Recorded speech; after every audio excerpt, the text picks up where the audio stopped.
আসসালামু আলাইকুম সম্মানিত ভিউয়ার্স, আমার নতুন আরেকটি ভিডিওতে আপনাদেরকে জানাই স্বাগতম। সম্মানিত ভিউয়ার্স, আপনারা যারা সেলাই মেশিন নতুন ব্যবহার করেন তাদের জন্য আজকের এই ভিডিওটি। আজকে আমি আপনাদেরকে দেখাবো সেলাই মেশিনের ফিতা যদি আপনাদের ছিঁড়ে যায় কিংবা আপনার সেলাই মেশিনের নতুন ফিতা লাগাইতে চাচ্ছেন তাহলে কিভাবে স্থাপন করবেন। এই যে মেশিন আছে, আমি আজকে ভিডিওতে তুলে ধরবো মেশিনের ফিতা কিভাবে জয়েন্ট দিবেন বা লাগাবেন বা পরিবর্তন করবেন বা ছিঁড়ে গেলে স্থাপন করবেন লাগাবেন। তো সম্মানিত ভিউয়ার্স, আমরা প্রথমে একটা ফিতা এরকম করে নিয়ে নিছি। ফিতাটা নেওয়ার পরে আমাকে মাপ অনুযায়ী কাটতে হবে সঠিক মাত্রায়। যদি আমি সঠিকভাবে ফিতাটা স্থাপন করতে না পারি তাহলে ফিতাটা কিন্তু কী হয়ে যাবে,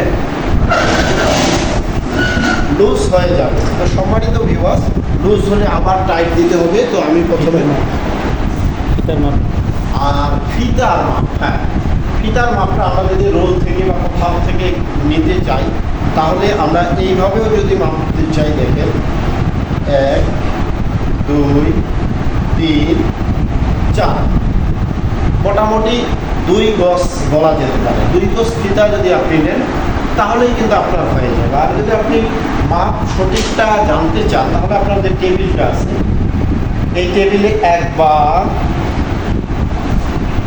দুইবার, এই দুইবার যদি আপনি নেন তাহলে কিন্তু ফিতা আপনার হয়ে যাবে। দুইবার, একটু বেশি নিলে নিতে পারেন, ঠিক আছে।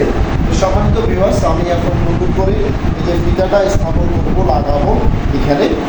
তো প্রথমে আমরা কি করব, চাকার মাপটা সঠিক মাত্রায় নিয়ে একবারেই যেন আমাদের ফিতাটা একেবারে একুরেট মাপ আসে যায়, কোনো যেন সমস্যা না হয় বা পরবর্তীতে লাগানোর পর আমি এখন দেখতেছি যে লুজ হয়ে গেল, টাইট হয়ে গেল, এরকম যেন কোনো কিছু না হয়। হ্যাঁ, সম্মানিত ভিউয়ার্স, আপনারা দেখতে পাচ্ছেন এখানে ফিতাটা, এই ফিতাটা কিন্তু একটু শর্ট আছে, হালকা একটু শর্ট আছে। তো এটা কিন্তু টানলে বাড়ে, এই ফিতাটা একটু টানলে বাড়ে, ঠিক আছে। মানে একটু ঘোরাই নেবে, এরকম করে টেনে নিব, বেড়ে যাবে। এই যে দেখেন সমান হয়ে গেছে, আমার হাতের এখানে দেখেন এক হাতে ধরছি, দেখা যায় এক হাতে ধরছি। এটা এই মাপেই আমি আগে মাপ করে নিলাম, ঠিক আছে। এখন আমি জয়েন দিব, হাত সেলাই দিব এইভাবে।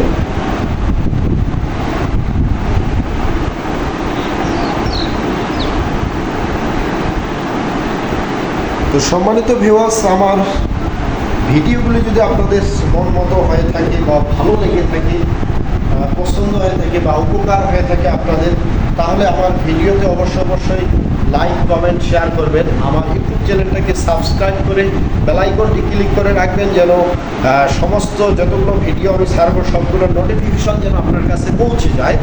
এবং আপনারা চাইলে কিন্তু কমেন্ট করতে পারবেন, কমেন্টের মাধ্যমে আমার কাছ থেকে জেনে নিতে পারবেন। আর আপনারা কমেন্ট করলে আপনার কমেন্ট অনুযায়ী কিন্তু আমি ভিডিও করে তৈরি করে থাকি, সেই সমস্ত সমস্যার সমাধানের ভিডিওগুলো তৈরি করে থাকি। অবশ্যই লাইক কমেন্ট শেয়ার করবেন, ভালোবাসা দিয়ে পাশে থাকবেন। আর এই যে আমি কিন্তু সেলাই করা আমার প্রায় শেষের পথে।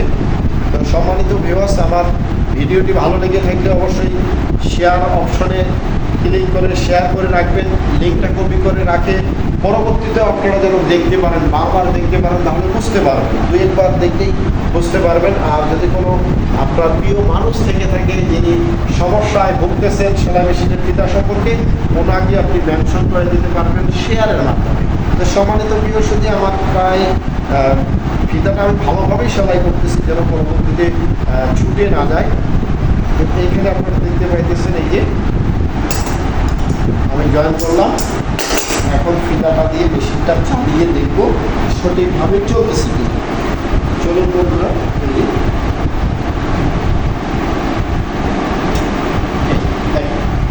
টাইট না খুব লুজ না খুব সুন্দর, এই চলতেছে। লাইক কমেন্ট শেয়ার করবেন, ভালোবাসা হবে আপনাদের জন্য কষ্ট করে তৈরি করে ভিডিও, ভালোবাসা।